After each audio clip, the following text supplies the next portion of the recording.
ನಾನಿವತ್ತು ಜಡ್ಜ್ಮೆಂಟ್ ಕೇಳಿದಾಗ ನನಗೆ ಮಿಕ್ಸ್ಡ್ ರಿಯಾಕ್ಷನ್ ಇತ್ತು. ಒಂದು ಕಡೆ ನನಗೆ ಸ್ವಲ್ಪ ಬೇಜಾರು ಆಯಿತು. ಯಾಕಂದರೆ ದರ್ಶನ್ ಅವ್ರ ಜೊತೆ ನಾನು ಕೆಲಸ ಮಾಡಿದ್ದೀನಿ, ಅವ್ರಿಗೆ ಗೊತ್ತಿರೋರು. ಸೊ ಎಲ್ಲೋ ಒಂದು ಕಡೆ ನಂಗೆ ಬೇಜಾರು ಏನಂದರೆ ಅವ್ರ ಜೀವನ ಅವ್ರು ಹಾಳು ಮಾಡಿಕೊಂಡ್ರು ಅಂತ.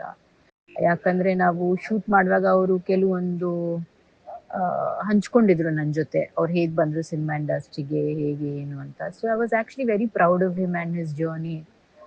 ಏನು ಇಲ್ಲದೆವರು ಏನೋ ಕಷ್ಟಪಟ್ಟು ಇಂಡಸ್ಟ್ರಿಗೆ ಬಂದು ಲೈಟ್ ಬಾಯ್ ಆಗಿ ಕೆಲಸ ಮಾಡಿ ಇಷ್ಟು ಮಟ್ಟಿಗೆ ಬೆಳೆದಾರಂತೆ. ಎಲ್ಲೋ ಒಂದು ಕಡೆ ಒಂದು ಹೆಮ್ಮೆನೂ ಇತ್ತು. ಬಟ್ ಇತ್ತೀಚೆಗೆ ಅವ್ರದ್ದೇನು ನಡವಳಿಕೆ ಆಗಲಿ ಏನು ಅವ್ರದ್ದು ಇದೆಲ್ಲ ನೋಡಿ ನನಗೆ ಬೇಜಾರಾಯಿತು. ಬಿಕಾಸ್ ಅವ್ರ ಅಕ್ಕಪಕ್ಕ ಯಾರು ಒಳ್ಳೆಯವ್ರು ಇಲ್ವೇನೋ ಏನೋ ಗೊತ್ತಿಲ್ಲ.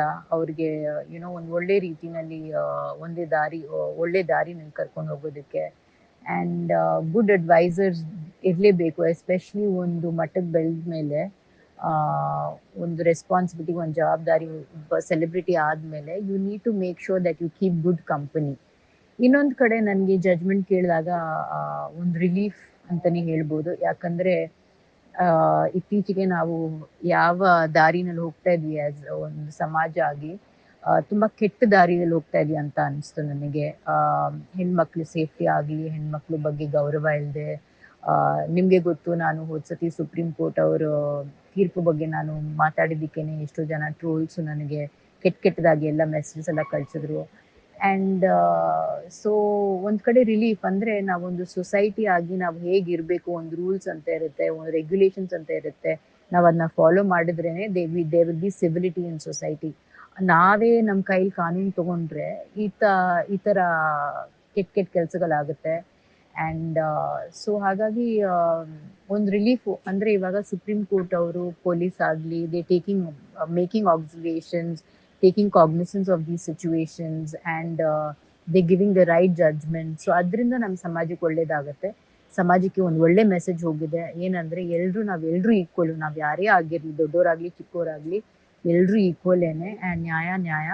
ಆ್ಯಂಡ್ ಒಂದೊಂದ್ಸತಿ ನಮ್ಗೆ ಅನಿಸ್ಬೋದು ನ್ಯಾಯ ಸಿಗಲ್ಲ, ಕಷ್ಟ, ತುಂಬ ವರ್ಷಗಳು ಕಾಯಬೇಕು ಅಂತ. But that is just the system and that's the process. But ಹಾಗಂತ ನಾವು ನಮ್ಮ ನಂಬಿಕೆ ಏನಿದೆ ಅದನ್ನು ನಾವು ಯಾವತ್ತೂ ಉಳಿಸ್ಕೋಬೇಕು. And we have to believe the justice will be served. So it's a mixed reaction for me today. But in the larger context of society and future ಯೋಚನೆ ಮಾಡಿದರೆ I feel like it is a good judgement and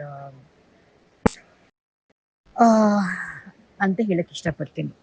actually ನನಗೆ ಪವಿತ್ರ ಗೌಡ ಯಾರಂತ ನನಗೆ ಗೊತ್ತಿರಲಿಲ್ಲ. Only after this Renuka Swami I got to know. But ಒಂದು ಕಡೆ ಬೇಜಾರಾಗುತ್ತೆ. Because ಆಕೆಯು ಒಂದು ತಾಯಿ, ಒಂದು ಮಗಳಿದ್ದಾರೆ. ಸೊ ನಾವೆಲ್ಲರೂ ಅದೇ ಹೇಳಿದ್ನಲ್ಲ, ಕಾನೂನ ನಮ್ಮ ಕೈಗೆ ತಗೊಳ್ದೇನೆ ನಾವು ರೂಲ್ಸ್ ಪ್ರಕಾರ ನಡ್ಕೊಂಡಿದ್ದಿದ್ರೆ ಇದೆಲ್ಲ ಆಗ್ತಿರ್ಲಿಲ್ಲ. ನಾವು ಏನಾದರೂ ಒಂದು ಕೆಲಸ ಮಾಡೋಕ್ಕಿಂತ ಮುಂಚೆ ನಾವು ಯೋಚನೆ ಮಾಡಬೇಕು. ಎಸ್ಪೆಷಲಿ ನಮ್ಮ ಫ್ಯಾಮಿಲಿ ಬಗ್ಗೆ, ನಮ್ಮ ಮಕ್ಕಳ ಬಗ್ಗೆ, ಫ್ಯೂಚರ್ ಬಗ್ಗೆ. ಆ್ಯಂಡ್ ಕೋಪ ಬರುತ್ತೆ. ಎಲ್ಲರೂ ಲೈಫಲ್ಲಿ ಎಲ್ಲ ಒಳ್ಳೇದನ್ನೇ ನಡೆಯಲ್ಲ. ಕೆಲವೊಂದು ಘಟನೆಗಳು ನಡೆಯುತ್ತೆ, ನಮಗೂ ಫ್ರಸ್ಟ್ರೇಷನ್ ಆಗುತ್ತೆ, ನಮಗೂ ಇದು ಬರುತ್ತೆ. ಬಟ್ ಹಾಗಂತ ನಾವು ಕಾನೂನ ನಮ್ಮ ಕೈಗೆ ತಗೊಳಕ್ಕಾಗಲ್ಲ.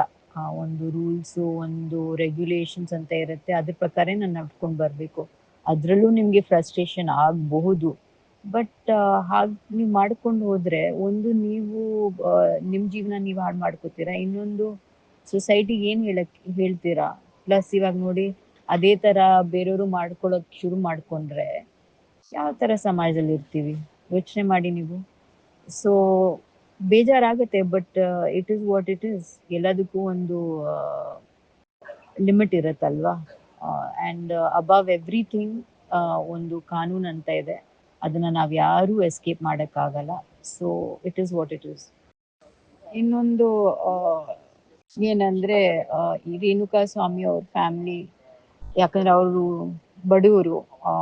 ಈಗ ಅವರ ವೈಫ್ ಕೂಡ she's just had a baby. So ಅವ್ರಿಗೆಲ್ಲೋ ಒಂದು ಕಡೆ ಜಸ್ಟಿಸ್ ಸಿಕ್ಕಿದೆ ಅಂತ ನಾನು ಅನ್ಕೋತೀನಿ.